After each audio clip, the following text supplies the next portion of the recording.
आप में से कई लोगों ने घर खरीदने के लिए लोन लिया होगा। घर से एक इमोशनल अटैचमेंट हो जाती है, लेकिन साथ के साथ एक चिंता की बात भी होती है। और वो चिंता की बात क्या है? वो है ब्याज, इंटरेस्ट।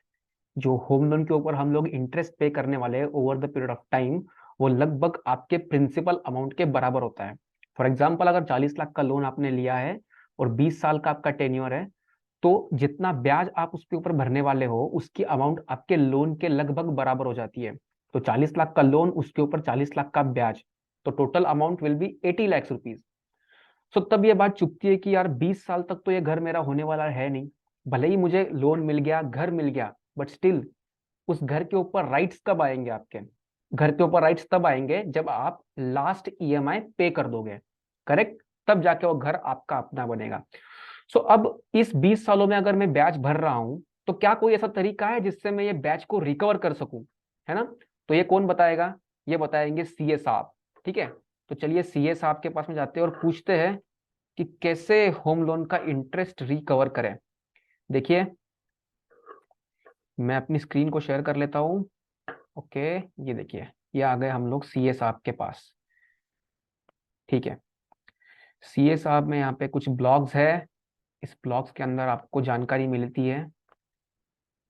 काफी सारे ब्लॉग्स है इसमें। देखिए, how to recover home loan interest. Okay, इसके अंदर दो स्टेप्स है। First step, calculate your total interest which will be paid by you over a period of time. Total ब्याज भरने कितना वाले हो? सबसे पहले आपको प्रॉब्लम क्या है ये डिफाइन करना पड़ेगा, उसके बाद में सॉल्यूशन स्टेटमेंट आएगा। ठीक है, सो मुझे प्रॉब्लम तो पता है कि 40 लाख के ऊपर मुझे ब्याज भरना है। अब सेकंड स्टेप क्या है? इसको रिकवर कैसे करें? सो इसके लिए मुझे क्या करना पड़ेगा? Calculate the total return on investment. क्योंकि रिकवर करने का तरीका क्या है? Investment. If there is another source जिससे आप लोग इसको रिकवर कर सकते हैं, तो फिर इन्वेस्टमेंट करने की जरूरत ही नहीं है। लेकिन ऐसा कोई सोर्स है आपके पास में? अगर आप सैलरीड इंडिविजुअल है और आपके पास में कुछ टाइम नहीं है बिजनेस वगैरह करने का और उसमें रिस्क लेने का, तो आप क्या कर सकते हैं? इन्वेस्टमेंट कर सकते हैं। आपकी हर मंथली इनकम का कुछ परसेंटेज आप इक्विटी म्यूचुअल फंड्स में डाल के उसे ग्रो कर सकते हैं, ताकि over the period of time जब आपका ब्याज बैंक आपसे ले रही है, तभी आप कुछ एक ऐसा सेटिंग लगा के रखो ताकि आपका इन्वेस्टमेंट भी बढ़ते जाए और जितना ब्याज आपने भरा है उतना का उतना ब्याज आप रिकवर भी कर लो। क्योंकि बैंक आपसे एक दिन में पूरा ब्याज नहीं लेने वाली है, वो 20 साल में लेने वाली है। तो वैसे ही आपको जो आपकी इन्वेस्टमेंट को ग्रो करना है वो भी 20 सालों में करना है। ठीक है? Okay, so the second step, calculate total return on investment. और टोटल रिटर्न्स कैसे कैलकुलेट करेंगे? Maturity amount minus principal. ठीक है, सो अब इंपॉर्टेंट है कि सेकंड स्टेप को यूज करें कैसे। सो इसके लिए हमें एक एग्जांपल के थ्रू जाना पड़ेगा। देखिए, you took home loan of 40 lakh at 8% for 20 years. तो 20 सालों के लिए मैंने लोन ले लिया एट 8%। अब मुझे क्या करना है? मुझे निकालना है मेरा ईएमआई। ईएमआई आ रहा है कैलकुलेटर से 33,400 के करीब। टोटल इंटरेस्ट जो मैं पे करने वाला हूँ 20 सालों में वो कितना है? 40,30,000 का। सो इसका मतलब टोटल रीपेमेंट मेरा कितना हो गया? 40 लाख का प्रिंसिपल प्लस 40,30,000 रुपए का ब्याज, तो 80,30,000 रुपए का मेरा टोटल रीपेमेंट हो चुका है। अब ये तो मेरे को आज मालूम पड़ गया है कि मेरा ओवरऑल इंटरेस्ट कितना पे होने वाला है over the period of 20 years. अब मैं क्या करूंगा? सेकंड स्टेप पे आऊंगा। अब मेरे को कुछ ऐसे परसेंटेज को इन्वेस्ट करना पड़ेगा ताकि मैं उससे रिटर्न कमा सकूं। अब इसके लिए एक ब्रह्मास्त्र क्या है? इसके लिए ब्रह्मास्त्र ये है कि आपका जितना होम लोन का अमाउंट है उसका 1% आपको ईयरली इन्वेस्ट करना है। ध्यान से सुनिए, अगर 40 लाख का आपका लोन अमाउंट है तो उसका 1% जो आता है लगभग 40,000 के करीब। ठीक है, तो 40,000 रुपए आपको ईयरली इन्वेस्ट करना है। लेकिन ईयरली इन्वेस्ट करेंगे कैसे? मंथली ट्रांचेस में। मतलब साल की आपकी टोटल वैल्यू आनी चाहिए 40,000, बट 3,500 3,600 जो भी आएगा मंथली एडिशन वो आपको करते जाना है हर मंथ में। तो आप क्या करोगे? देखो, 33,458 का आपका ईएमआई जा रहा है हर महीने, तो आपका एक और खर्चा बढ़ जाएगा। वो क्या है? Monthly addition.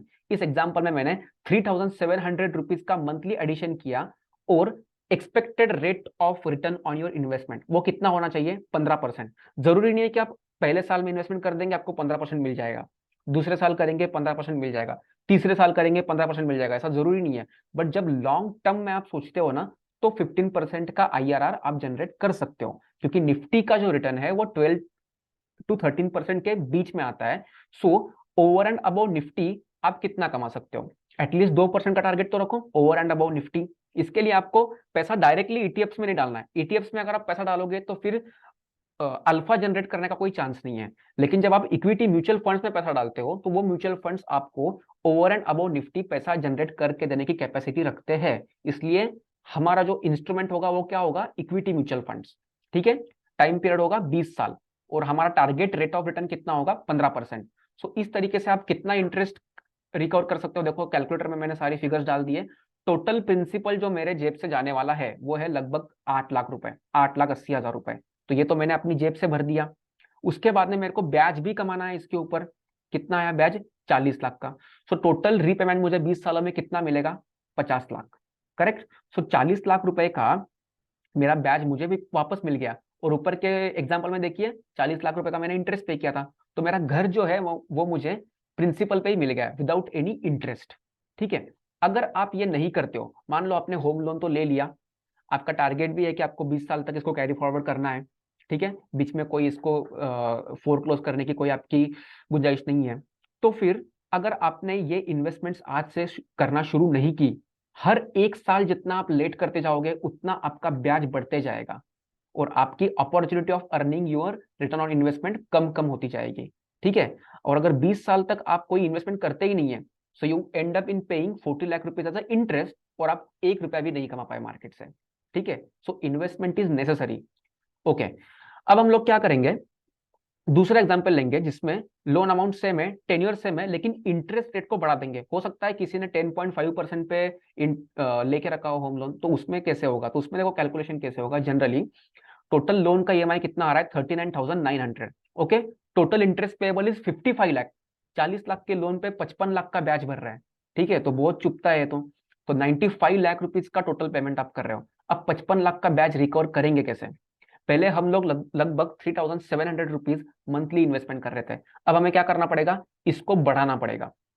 अब कितना बढ़ाना पड़ेगा, पहले हम लोग हमारे लोन अमाउंट का 1% क्या कर रहे थे, ईयरली एलोकेट कर रहे थे। अब उसको बढ़ाना पड़ेगा, 1.5% करना पड़ेगा। ठीक है। सो 40 लाख रुपए के ऊपर अब मैं 3,700 मंथली इन्वेस्टमेंट नहीं करूंगा, मैं 5,100 करूंगा, जो कि 61,800 ईयरली बन रहा है। ओके, और rate of return is 15% only. तब जाके मेरा ब्याज रिकवर हो रहा है। मतलब 55 लाख का ब्याज मैं पे कर रहा था और 55 लाख का ब्याज मेरा रिकवर भी हो गया। कैसे, मैंने एडिशनल इन्वेस्टमेंट करना शुरू कर दिया। पहले मैं 3700 रुपए डाल रहा था, अब मैं 5,100 रुपए हर महीने डाल रहा हूँ। करेक्ट। सो इस तरीके से आप, अगर आपका रेट ऑफ इंटरेस्ट ऊपर नीचे हो रहा है तो आपके मंथली इन्वेस्टमेंट को एडजस्ट कर सकते हैं। इसमें एक और तरीका भी है कि जैसे आप कोई घर लेते हैं, उसके साथ में आपको स्टैंप ड्यूटी भरनी पड़ती है। सो तब अगर आपके जेब में पैसा है, सो आप 2% एक्स्ट्रा क्या करिए, इनिशियल इन्वेस्टमेंट करके रख दीजिए। जैसे 3,700 आप हर मंथ में पैसा लगा रहे हो, तो आप क्या करिए, जैसे आपने लोन लिया, आपका ईएमआई कटना शुरू हुआ, सो लोन अमाउंट का 2% आप एज अ लमसम इन्वेस्टमेंट कर दो इक्विटी म्यूचुअल फंड्स में, और उसके बाद में हर महीने करते जाओ। तो इससे क्या होगा, इससे जो आपने इनिशियल इन्वेस्टमेंट की है ना, वो जब 20 साल में ग्रो होगी तो वो इतनी ज्यादा ग्रो होगी कि आपको 20 साल तक वेट नहीं करना पड़ेगा, 20 साल के पहले ही आपका ब्याज रिकवर हो जाएगा। ठीक है। And the second parameter is कि आप CAGR बढ़ाइए, आपका जो रिटर्न ऑन इन्वेस्टमेंट है वो बढ़ाइए। अब 15% हम लोग एज्यूम कर रहे थे, लेकिन अब 15% को बढ़ा के 17% करना थोड़ा मुश्किल है। जरूरी नहीं कि आपका 17%, 20 साल में आप अगर पैसा इन्वेस्टेड रखे हो मार्केट में तो 17 का 17 बनेगा ही। 15 इज अ लॉजिकल। अगर निफ्टी 13% दे रहा है तो मैं 2% निफ्टी के ऊपर तो कमा लूंगा। ठीक है, लेकिन निफ्टी 13 दे रहा है तो निफ्टी के ऊपर 4% कमाना, 17%, ये थोड़ा डिफिकल्ट है, लेकिन नामुमकिन तो नहीं है। ओके, लेकिन अगर आपको आपकी इन्वेस्टमेंट 3,700 की 3,700 ही रखनी है, तो आपको क्या करना पड़ेगा, रिटर्न ऑन इन्वेस्टमेंट को बढ़ाना पड़ेगा, तब जाके आपका ब्याज रिकवर होगा। तो हर एग्जाम्पल में देखिए, आपने 55 लाख का ब्याज पे किया है, तो आपको 55 लाख का रिकवरी दोनों भी जगह मिल रहा है। लेकिन एक जगह पे हमारी मंथली इन्वेस्टमेंट बढ़ रही है, तो दूसरी जगह पे हम लोग रिटर्न ऑन इन्वेस्टमेंट को बढ़ा रहे हैं। अब मंथली इन्वेस्टमेंट हमारे कंट्रोल में है, वो हम लोग बढ़ा सकते हैं, लेकिन रिटर्न ऑन इन्वेस्टमेंट क्या हम लोग बढ़ा सकते हैं, नहीं बढ़ा सकते ना, ये तो मार्केट पे डिपेंड करता है। Okay, so this is the way how you can recover your interest on your home loan.